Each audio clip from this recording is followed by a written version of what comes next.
It's a great pleasure to be here.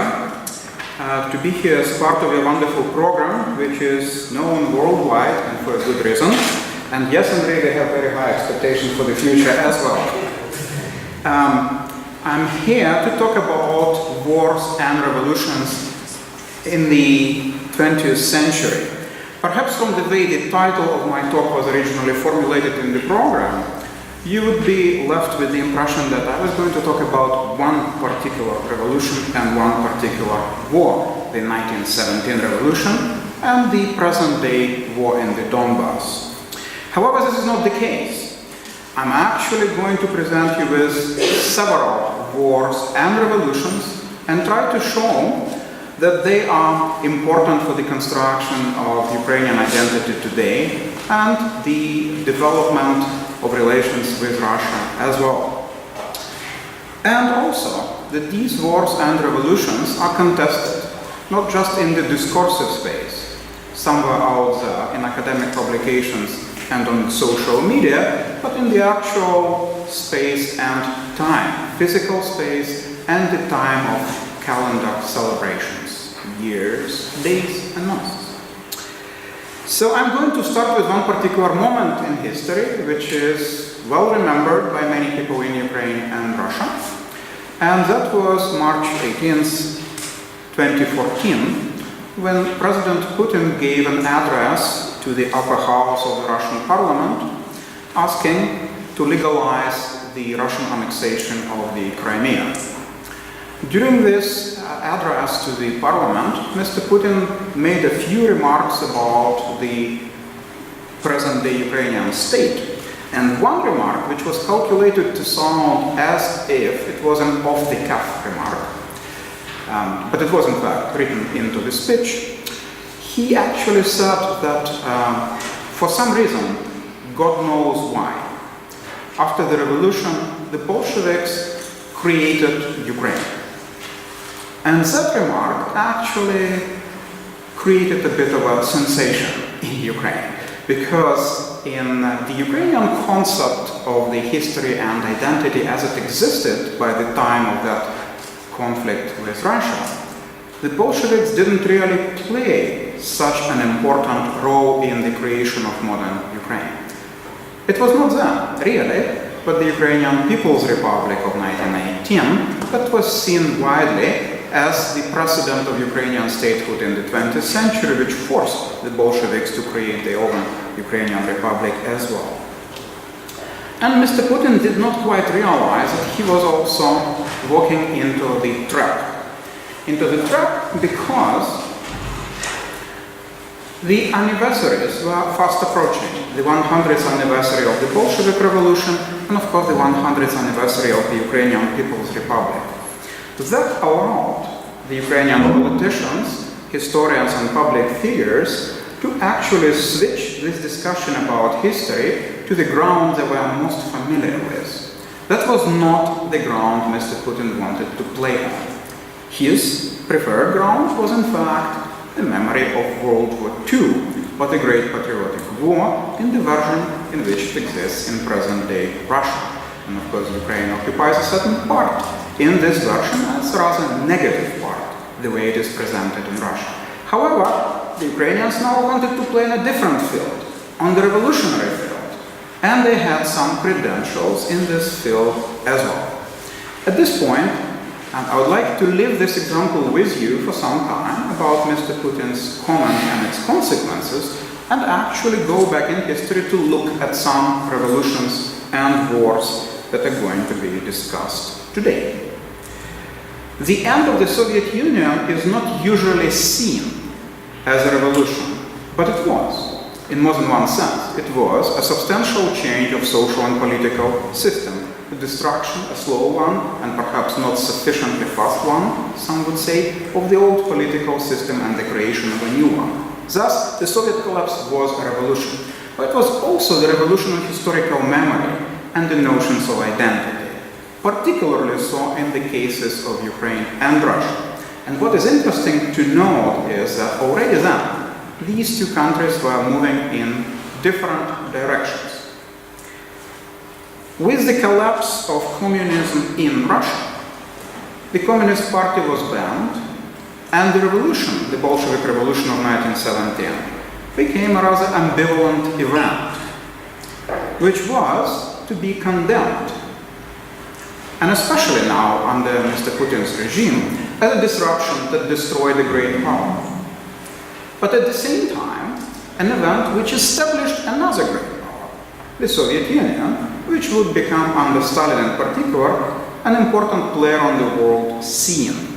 Thus, the Russian historical imagination as it developed after the end of communism is profoundly ambivalent. On the one hand, Mr. Putin goes to visit cemeteries and lay flowers on the graves of important generals of the White Army in the Civil War. And he has very little respect for Mr. Lenin and would not mention him in his speeches. On the other hand, however, there is an intention in present-day Russia to actually preserve Stalin's name as one of those great names in history. Very famously, Mr. Putin gave a speech, very recently actually, at the opening of the memorial to the victims of the Great Terror in Moscow. He gave a speech which lasted for 30 minutes, and the name of Stalin was not mentioned even once in this speech. The Great Terror is completely thus separated from the greatness of the state Stalin had created. And it was now Stalin, not Lenin, who created this state. So, fundamental ambiguity then in the portrayal of the revolution, but also the version which is rather interesting and very Soviet in the portrayal of another major 20th century event, and that is, of course, the war, World War II, or the Great Patriotic War, as it is still officially known in Russia, occupies, as you probably know, an important role in the politics of identity.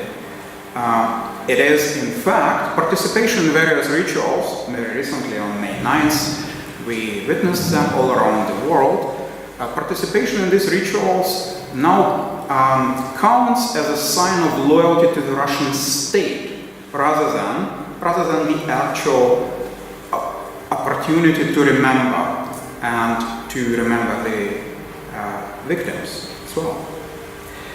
Now, that was now very different in Ukraine. On the Ukrainian side of the border, after the fall of communism, the revolution all of a sudden became a very, very positive event. Not because of the Bolsheviks, but because of the Ukrainian aspect of the revolution, because of the Ukrainian People's Republic. The revolution started the collapse of a mighty empire, the empire which was suppressing the national aspirations of Ukrainians as it did with other nationalities of the Russian Empire. That is difficult to deny. Lots of people witnessed to that. In fact, Lenin himself, in writing, repeatedly affirmed that Russia was a prison of people, and he loved to use the Ukrainian example, the example of the Ukrainian poet Taras Shevchenko. We know that Lenin and his wife once attended a celebration in Poland of Taras Shevchenko's birthday. I wonder whether any of them was wearing a Ukrainian embroidered shirt on the occasion. So, on the Ukrainian side of the border then, there was an understanding that the revolution released certain forces, and these forces were creative. It did crush the empire, but it also allowed the creation of new tradition of Ukrainian statehood. The Ukrainian People's Republic was followed by a very different political regime installed by the German occupational administration, the monarchy of Hetman Pavlo Skoropadsky. But then, the forces of the Ukrainian People's Republic came back, and it was really them, rather than the short-lived Ukrainian monarchy, that created an important precedent that forced the Bolsheviks, by the end of the year 1919, to reevaluate their policies in Ukraine. Very famously, Lenin did so by using the results of the elections to the All-Russian Constituent Assembly. He looked up the results and wrote an article about it, arguing that, well, we've completely lost the Ukrainian village. It was actually the Ukrainian parties that triumphed in the countryside. And so the Bolsheviks from then on tried to account for the national sentiments in Ukraine, and this is actually one of the reasons why they established a Ukrainian Soviet Republic at the end of the revolutionary period and civil war. However, it was with World War II that the profound ambivalence existed on the Ukrainian side of the border. We usually think of the late 1990s, the presidency of Leonid Kuchma, who was already mentioned in this room recently, in a very positive context. We usually think of his presidency as the period when the Ukrainian government moved decisively to enshrine this ambiguity in the evaluation of World War II.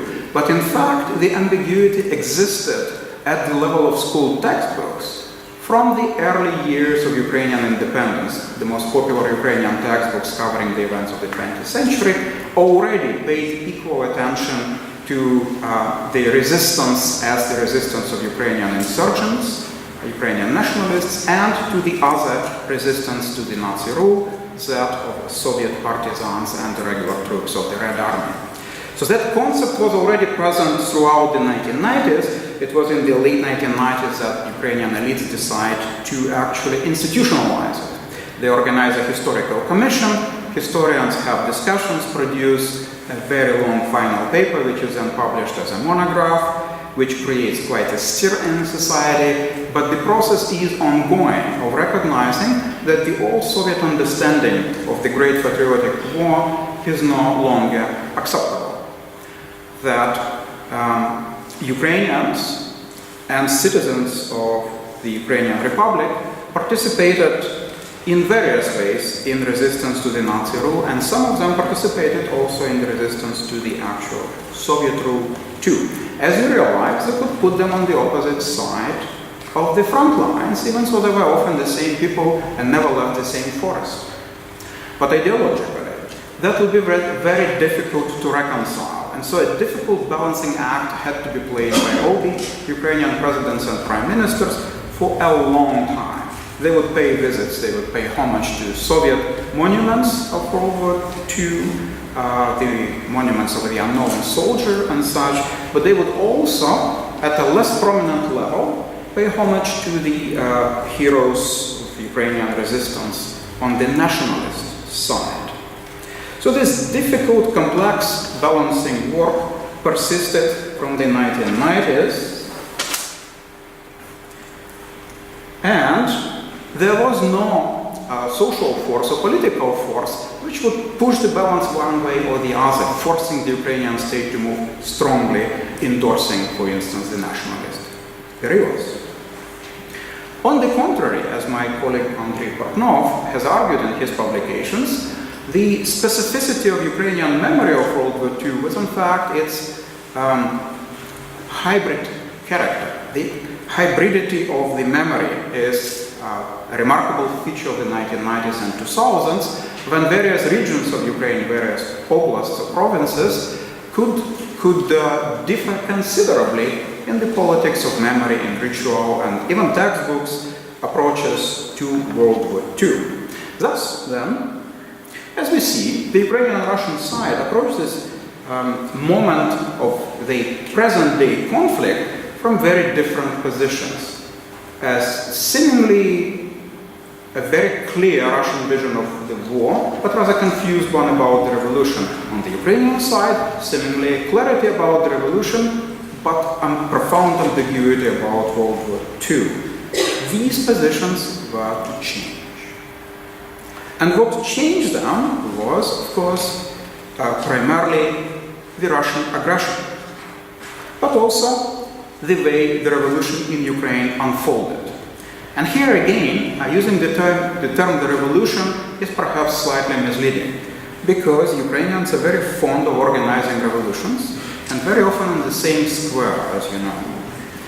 Some of them are veterans who more than twice, some of them 3 times actually, showed up in the same square to organize revolutions, which is a remarkable achievement for anthropologists. It's actually a beautiful topic as well.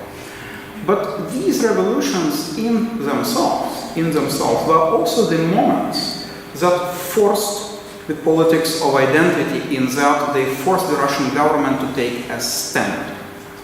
And the Russian government did so, either behind the scene or more openly, by actually proclaiming the revolutionaries to be the paid agents of the West, to be neo-Nazis, to be any other kind of terms that in the Russian official politics of memory would be coded negative. And of course, the revolutionaries reciprocated with taking up the symbols that in the Russian politics of memory would be considered the most anti-Russian. And thus, from one revolution to the other, various characters entered the canon of memory in Ukraine, the new canon of memory in Ukraine, and they seemed to confirm the worst suspicions of the Russian authorities, eating the other. But of course, one of the arguments of my lecture is that it is the Russian authorities who are creating the other by projecting upon Ukraine certain categories that would fit neatly into the Russian historical memory. So, especially after the Orange Revolution of 2004-2005, when the official position of the Russian government was that it was accomplished by the West with the help of agents of the West. The representation of revolutionaries was fairly negative in the Russian media, and they were already connected not just to the West, but to Nazi Germany as well, which is quite a trick to accomplish, but it is possible if you analyze the Russian media today, and I do have to read the Russian newspapers quite regularly for work, which can be fun too. Right? So being pro-American fits nicely with being neo-Nazi in the Russian discourse. In fact, being pro-American means you are a neo-Nazi. Or being perhaps European also fits with other criteria such as the promotion of gay marriage. So these things in the discourse of Russian memory and identity as they exist, they function as labels that are completely detached from the actual foundations, and they are used in a certain system which allows the government to label the undesirable groups in a certain way, and then the entire system applies once you read one of the labels. But let's now look at the response of the Ukrainian authorities. It all started, of course, with President Yushchenko, who came to power after the Orange Revolution of 2004-2005. And his big point was neither the war nor the revolution, but actually the Ukrainian famine. The Holodomor, the genocidal famine of 1932-33, became his big point. It can be argued that it was, and in fact some books make this claim now, that it was a war by other means. It was a war on the countryside, and the Bolshevik language seemed to confirm that. The Bolsheviks were very fond of using the term the war on the peasantry, or the war on the rich peasantry, or the rich peasantry as they imagined it. But together with that, Yushchenko already pushed more decisively for the creation of the Ukrainian model that would incorporate more prominently the veterans of the Ukrainian insurgent army at the same time as the Soviet veterans. Attempts were made to actually photograph them, film them, smiling to each other and shaking hands. That did not produce a good result, other than wonderful coverage in the Russian media, where the worst suspicions were, of course, being seen as confirmed immediately. But following the most recent Euromaidan revolution, during which the Russian media and the Russian government actually made accusations of rewriting the history of World War II and vandalizing the graves of Soviet veterans of World War II, and these accusations were inserted into the very memos, one of them memo by the Russian Foreign Office, the Foreign Ministry, that argued that the Ukrainian state was not legitimate. But the question of legitimacy was connected to, again, the main negative of the Russian politics, that is, of course, being allegedly neo-Nazi. But of course, the Ukrainian response, as you realize, was not connected to the war as such. Even so, it seemed during the revolution that it would be. What happened during the revolution was actually a very curious transformation of historical slogans. During the most recent revolution in Ukraine, the Euromaidan revolution, the right activists played a prominent role, even so numerically. They were quite small, but during actions such as the revolution, they can come to prominence. Not during the elections. During the elections following the revolutions, they fared miserably. But one thing that they managed to introduce in the public discourse, or rather they tried to introduce in the public discourse, was, in fact, the legitimization of the Ukrainian nationalists, or the radical nationalists of World War II period, as part of the discourse, of the mass media, of the mainstream, perhaps I should say. And it worked in a curious way. The radical right and their supporters from various countries, including from my country, Canada, tried to introduce not just the portraits of leaders, most notably of Stepan Bandera, but also certain slogans and songs. Some of them worked, others were rejected. Those that worked in a curious way. A very large portrait of Bandera was soon removed from prominence and replaced with a portrait of Taras Shevchenko. A smaller portrait of Bandera was then installed in some other part of the Maidan. But of course the Maidan was a combination of very often exclusive political groups. You could, and in fact, we did have socialist feminists protesting next door to right-wing nationalists. And they had certain tensions between them that were sorted out in the process of the revolution by the self-appointed police force, the popular militia force. But it was actually a combination, and when I show my students, when I try to explain this to my students, I show a photograph taken there with a portrait of Bandera, but there is an equally large portrait behind him, and that is of a Ukrainian science fiction writer, Oles Berny, who some people think was God, and others think he was insane. And he wrote some science fiction novels, or fantasy novels. So his portrait is actually larger than that of the nationalist leader Bandera. So you had a variety of options there, and it was the point of openness and coexisting in space that really mattered. So the slogans that the nationalist right was trying to introduce in the mainstream there were in fact, glory to Ukraine, glory to the heroes. And that was the official greeting of the Organization of Ukrainian Nationalists. But on the surface of it, there is nothing in the greeting itself that connotes or approves of violent actions or hatred of any particular group. Glory to Ukraine, glory to the heroes. And that slogan became introduced into the mainstream rather successfully. It became first a chatting line for the revolutionaries on the Maidan, and almost 2 years later, it became the official greeting and response in the Ukrainian army. When, for instance, a commander arrives at a detachment, which stands at attention and greets them, they are supposed to respond this way. But of course, there was another slogan that the radical right tried to introduce in exact same circumstances, and that was glory to the nation, death to its enemies. And that didn't work out. And you could build theories about the nation or the enemies, or what did not fit, but it didn't. And actually indicated that Maidan was not a space of hatred as such, it was actually a space of openness in which these marginal groups could claim their presence, but they could not claim the control over the Maidan itself. And thus, with the portrait of Bandera removed as well, that presence was not translated into political success, as you probably know, during the most recent elections in Ukraine, with rather surprising results. The candidate of the United right-wing opposition scored less than 2%, which is much, much better than in many European countries.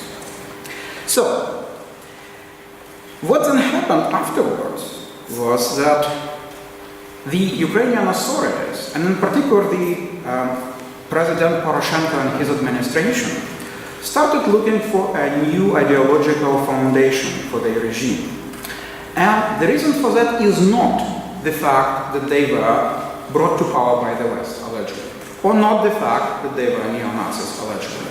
In fact, Poroshenko was a Russian-speaking oligarch, a billionaire who was a minister in the previous government, the one overthrown by the revolution. He is the least suspected of Ukrainian nationalism. But the real reason is that it was no longer possible to share any substantial components of your historical mythology with Russia. That no longer worked because the war was ongoing in the Donbass. The occupation of the Crimea was continuing, and this war was fought under the usual slogans of Putin's regime. Therefore, the Ukrainian government felt the need for a different foundation. That is, for the removal of ambiguity. And the removal of ambiguity can be problematic in that sometimes we speak of heterogeneity, hybridity as problematic, but it can also be enabling, it can be creative, right? It allows various regions to coexist. It allows the construction of a united platform not in the condition of the war. What of course the administration of President Poroshenko did immediately was the creation of new uniform for the Ukrainian army. The uniform which supposedly included some components from the uniform of the Ukrainian People's Republic's army. They started looking very hard for historical banners, the flags. Turned out very few survived. Two were transported into Ukrainian diaspora and then brought back into Ukraine. The other one existed there existed a very good photograph of it. So they reproduced it from a photograph. And the parade for Ukrainian Independence Day in 2016, in August 2016, featured the new uniforms and the new banners, the new/old banners carried before the troops, all in the intention to connect the Ukrainian state of today to the Ukrainian People's Republic, not to World War II at all, to play on a different field there.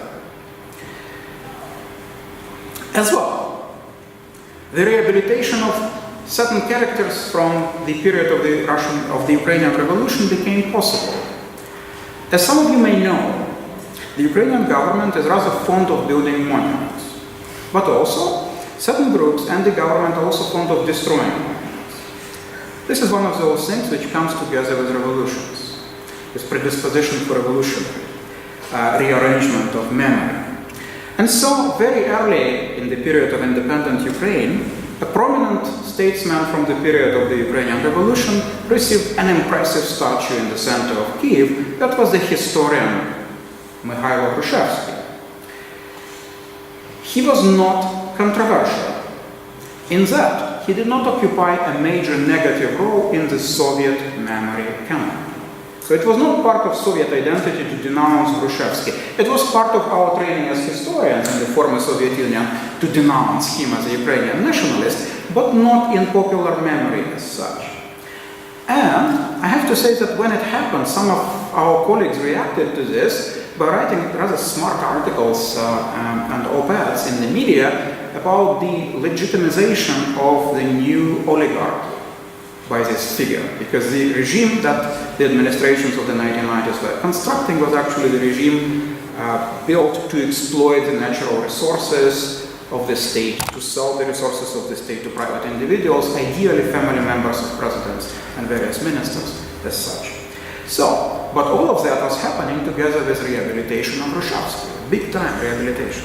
However, there were more important players in the history of the Ukrainian Revolution, namely Volodymyr Vinnychenko and Simon Petliura.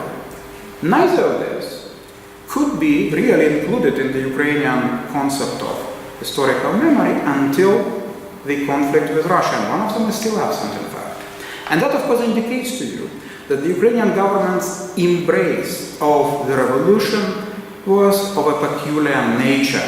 The narrative of the Ukrainian Revolution was being sanitized at the same moment that the government endorsed it.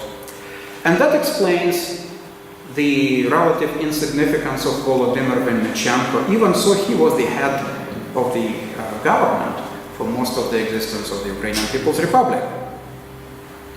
That was because he was too left-wing. Too left-wing.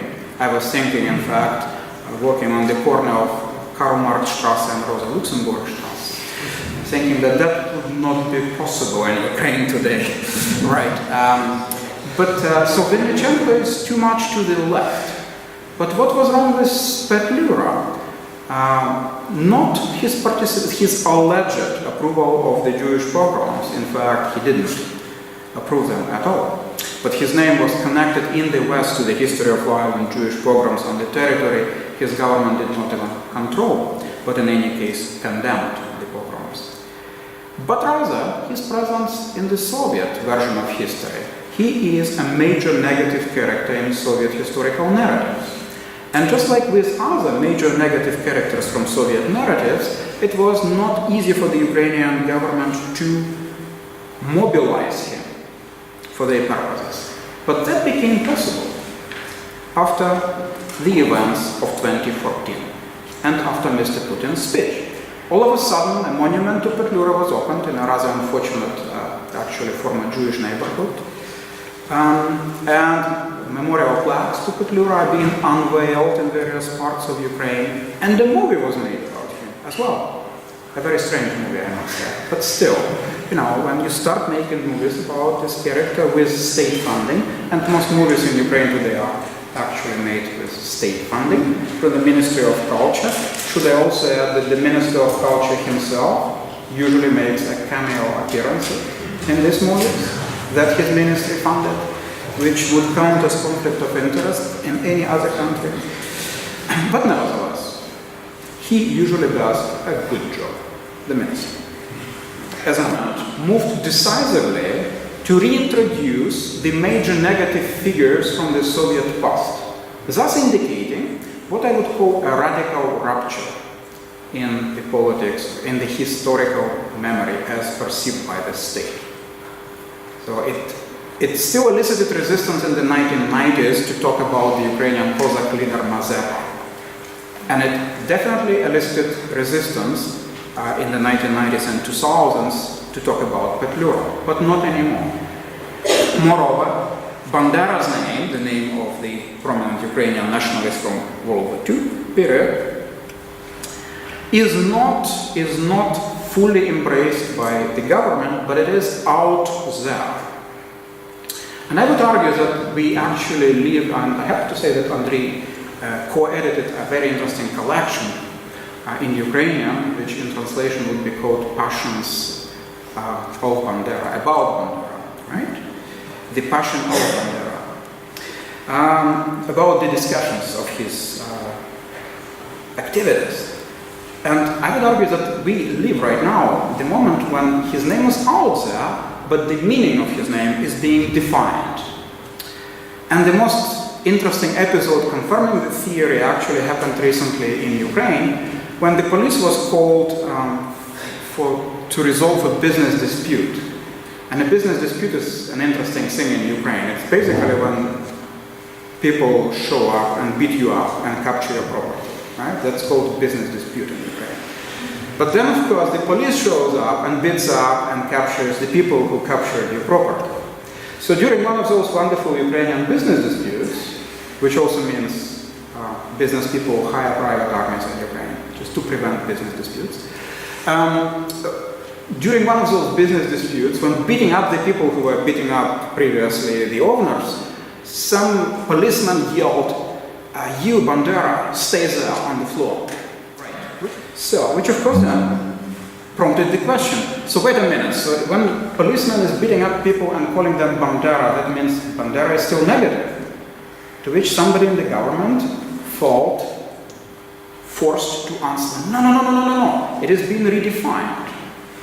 And all the police in Ukraine was forced to organize a flash mob with the slogan, "We are Banderas," which of course, some of these policemen, some of them serving still under the previous regime, participating in various shadowy business deals, corruption, it is just as ridiculous as it was under the Soviet Union, really, when each and every of them professed faithfulness to the idea of communism, were in fact not caring about this at all.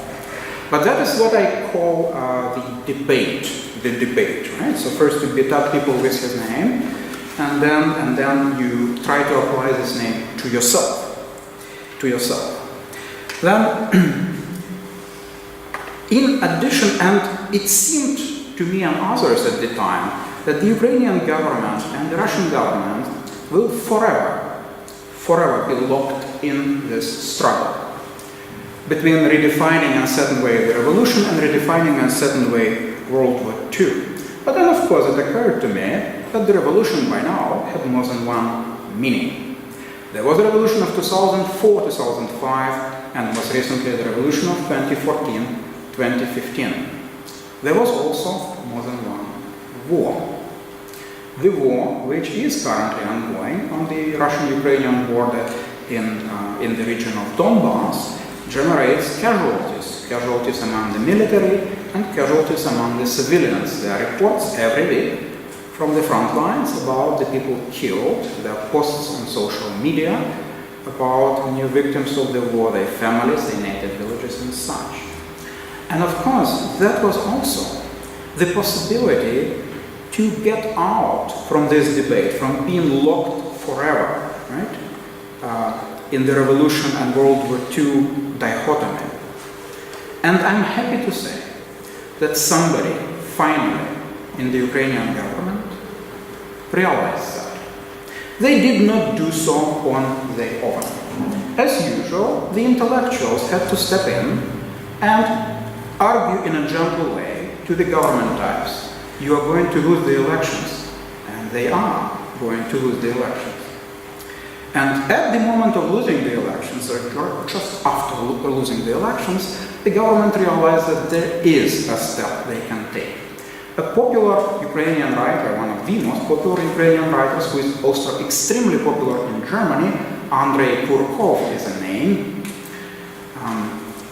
who writes in Russian, he is not a Ukrainian language writer, made a suggestion on social media of actually countering the Russian tradition of celebrating World War II with a new Ukrainian tradition of celebrating those who fell in the war. You are aware, of course, what the current form of the Russian tradition is. Since 2007, it involves wearing a black and orange ribbon, the St. George's ribbon, as a symbol of military valor, which is borrowed from Imperial Russian medal. And also, marching on the streets of your city or town with a portrait of your family member who participated in the war. Both of these were apparently private initiatives at first, but very soon the state structures in Russia realized, they do reach out. They touched upon family memory, that is good. Let's make them the foundation of legitimacy of the regime. And so the marches of the so-called immortal regiments became an official tradition, with Mr. Putin marching with the photograph of his father as well, and of course with students now being encouraged and portraits distributed and such. The tradition also takes place in various other cities, including in my own in Canada, on that island on the Pacific Ocean where we live. But very few people outside Russia know that oppositional forces that still exist in Russia invented a counter-tradition, which is related to the same historical period. They started celebrating the immortal barrack, like the immortal concentration camp barrack.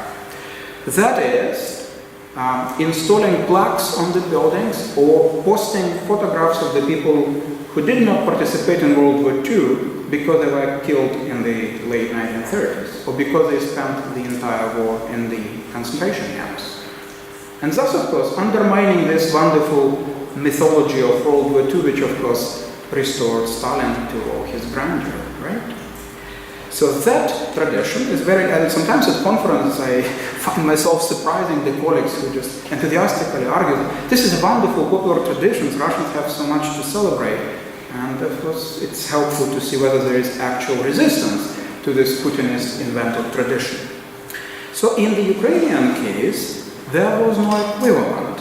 There was a prohibition in place to wear the St. George's ribbon in public, and also to include the symbols of the communist regime once you march as part of the Immortal Regiment, but not on the Immortal Regiment itself. Rather, the Ukrainian authorities tried very interesting visual strategies.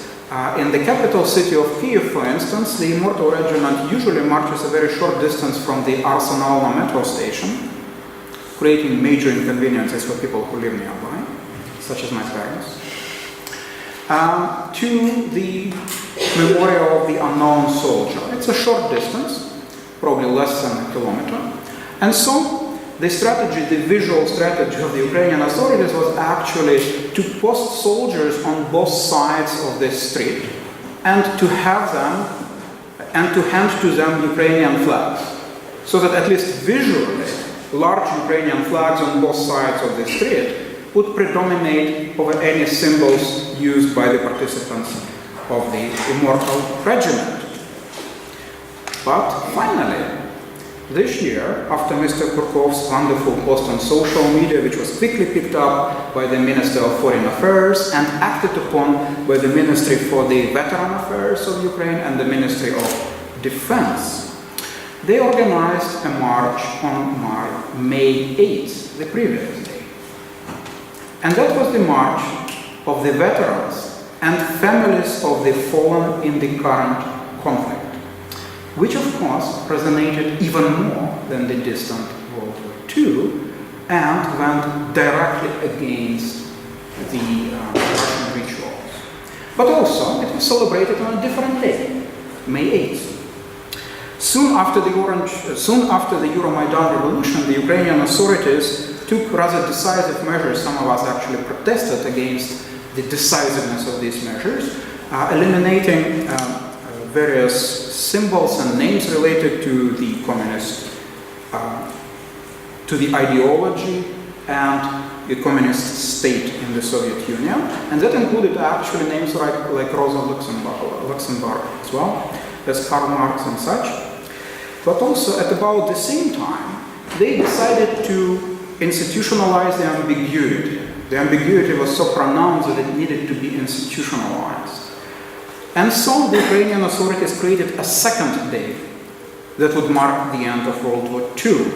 In addition to the Victory Day, which they renamed from the official previous title of the Victory in the Great Patriotic War to the new title of the Victory over the Nazism, they created May 8th as another state holiday, an official one, as a day of memory and reconciliation. And of course you see immediately the difference between celebrating the might of the Soviet state, which is always involved in May 9th, and actually paying homage to the fallen in the Day of Memory and Reconciliation. And it was on the Day of Memory and Reconciliation, May 8th, that the veterans of the current war marched, and family members marched as well. And that was actually an attempt, and I should stress again, initiated by an intellectual, public figure, rather than the Ukrainian state, to get beyond the binaries, to get out of this struggle with Russia over the meaning of two events, because interestingly enough, there could be no Russian response to that, because Russia officially denies its involvement in the conflict in Ukraine, which it claims to be the internal Ukrainian affair, and the Russian government notoriously, infamously, does not celebrate the lives of soldiers killed in the Ukrainian conflict. So they are delivered back in coffins, but there are no public ceremonies and there is no coverage of ceremonies when they are buried. So then the Russian state actually loses in its own game. The game of using the war as a justification, right? The game of using the war for justification of the state authority and Mr. Putin's regime. Now, finally, as one of the concluding remarks here, let me say that the Ukrainian-Russian engagement in the field of memory was moderated for a long time by the notable presence of a different European version. And of course, the creation of a second holiday, the official state day, May 8th, is a homage to the European tradition. But beyond that, the European model of reconciliation and remembrance had Poland and Germany as a very notable example. So it fits my purposes very well to speak of this on the Polish-German border. However, it so happened that with the conflict with Russia getting into its rather violent stage, the new government of Poland also changed its policy, and it became more radical with the affirmation of the own version of national memory and the affirmation of Ukrainians' place in Polish history. The dialogue between Ukraine and Poland, which was developing in the first decade of this century, became constrained to a significant degree. And I would say this wonderful Polish example that so many of us thought would be a good example for Ukraine disappeared for many of us. And yet, as I go to Ukraine and talk to people there and watch television, that's another thing, together with reading Russian newspapers, which you have to do for work. And as I watch television, I realize also that this new national mythology being created is actually more open. Some of you have seen the film about the defenders of the Donetsk airport, the modern airport, which was famously completely destroyed in fighting, where some Ukrainian defenders were trying to hold on. Eventually, most of them died. The rest of them were forced to abandon the airport. It became a symbol of Ukrainian resistance to the Russian aggression. And of course, there was a movie made about it. And I was really amazed. But it turned out that that movie did not do what it could by creating them as staunch warriors, fully ideologically committed to Ukrainian nationalism and such. It turned out to be a film for which the script was written by a prominent Ukrainian playwright, a woman whose plays, I think, are staged in London, if I'm not mistaken. So a person with somewhat a more Western view of constructing national memory and identity. And it so happens that in the original version, which was released in cinema theaters and subsequently on television, there is more dialogue. And it is an open-ended dialogue about the meaning of what it is to be Ukrainian, what this war is all about. The characters speak in different languages. Lots of them speak Russian. That's not an issue. They are characters who represent various social strata and various ideological orientation. But the most important thing about this film is, in fact, that they keep talking to each other. And I know that some audiences in Ukraine were slightly disappointed with the lack of extended fighting sequences with computer imagery and such. They were slightly more satisfied when a 4-episode version was released on television subsequently, because it turned out that the film, as they do in Russia and Ukraine as well, was filmed already as a long sequence for a subsequent television release, and then the director's cut was released as a movie. So they were slightly more satisfied with kind of more spectacular fighting sequences, but the dialogue was still all there. And the film became very popular. The film about the current war, which nearly broke the record in the year it was released. And that is an important indication that we should not judge Ukraine too harshly on electing a comedian as its next president. There are elements in Ukrainian mass culture today that do prompt open-minded dialogue and search for solutions. Thank you very much.